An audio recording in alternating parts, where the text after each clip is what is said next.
will be down presently, Mr. Nuttall. In the meantime, you must try and put up with me.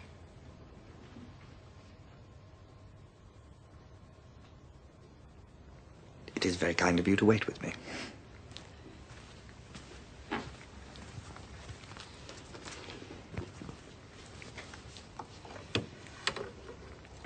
Your aunt, Mrs. Sappleton.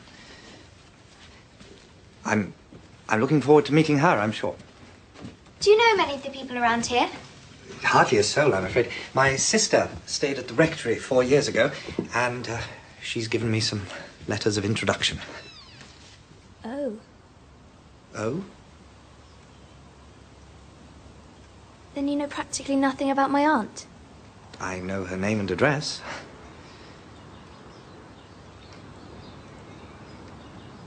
Her great tragedy happened just 3 years ago. That would be after your sister's time. Her tragedy?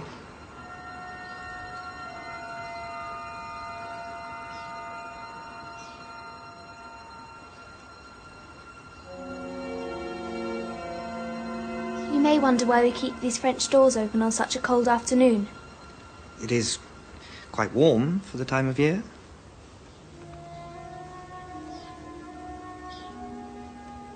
Out through those doors, 3 years ago to a day, my aunt's husband and her 2 sons went off for their day's shooting. They never came back. Crossing the moor to their favourite snipe shooting ground, all 3 were engulfed in a treacherous piece of bog. Their bodies were never recovered. That was the awful part of it. No grave, no marker.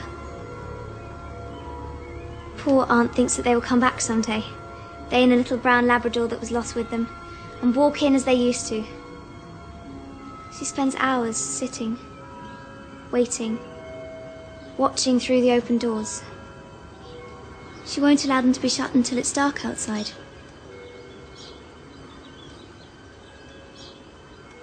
Oh, I'm sorry. Do sit down, Mr. Nuttall.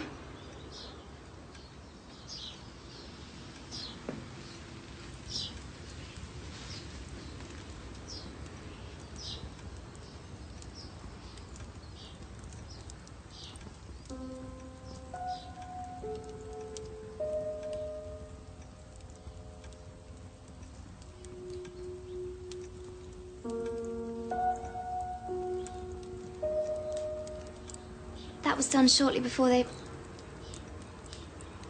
Poor dear aunt. She's often told me of how they went out. Her husband with his waterproof coat over his arm, and Ronnie, her eldest son, teasing her. The tea'd better be ready when we return, Mamma, else there'll be hell to pay.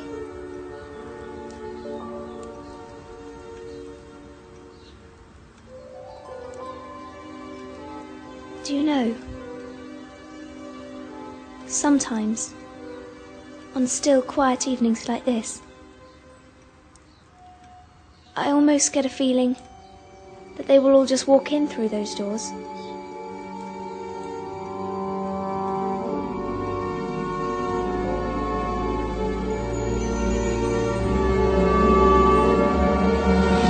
I'm terribly sorry for keeping you waiting, Mr. Nuttall.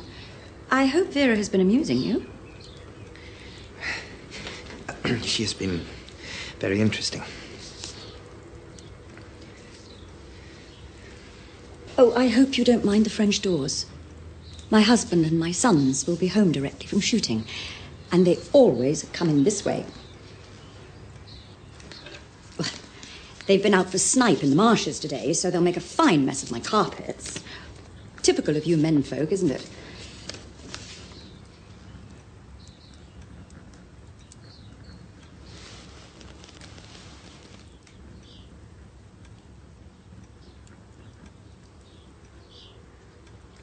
They're calling it nervous exhaustion.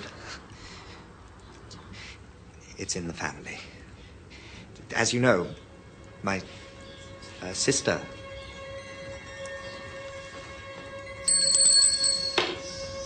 Is the tea ready? Make sure it is. I seem to remember your sister. Yes. sweet lady. Yes, your sort don't come down so much anymore.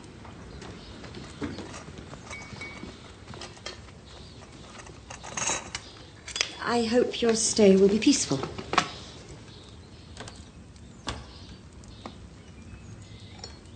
Are you a shooting man, Mr. Nuttall? Milk? Just a little. It hasn't been the same these last few years. The rain and the mud, you see. It's made an infernal quagmire of the marshes. The doctors agree in ordering me complete rest. An absence of mental excitement. And anything in the nature of violent physical exercise.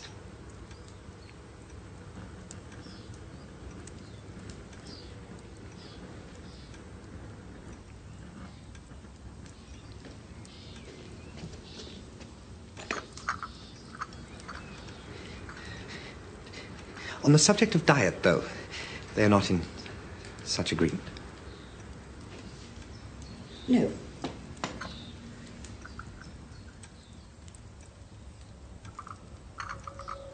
Oh, here they are at last.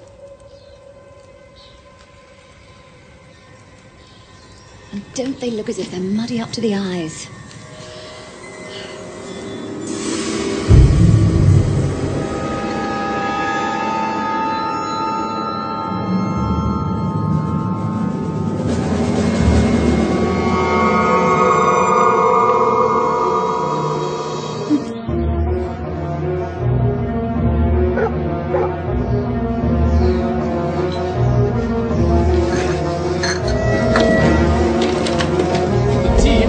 Ready, Mama.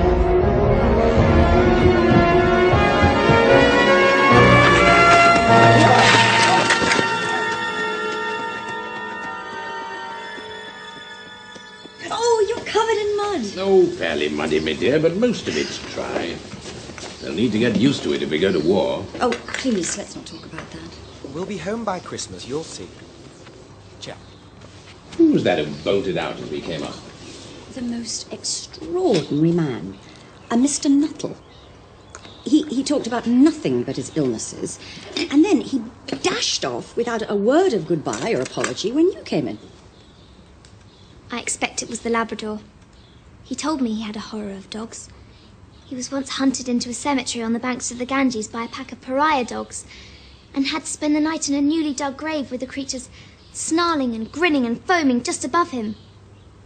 Enough to make anyone lose their nerve, I dare say.